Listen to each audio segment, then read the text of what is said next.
উত্তরায় milestone college ক্যাম্পাসে বিমানবাহিনীর F-7 BGI প্রশিক্ষণ বিমান বিধ্বস্ত হবার ঘটনায় এখন পর্যন্ত ১৬ জনের মৃত্যুর খবর পাওয়া গেছে।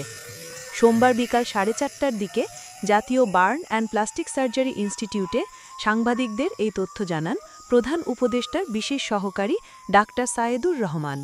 তিনি বলেন, এখন পর্যন্ত ১৬ জনের মৃত্যুর খবর নিশ্চিত হওয়া গেছে। আহত রয়েছেন শতাধিক, যাদের বেশিরভাগই শিক্ষার্থী।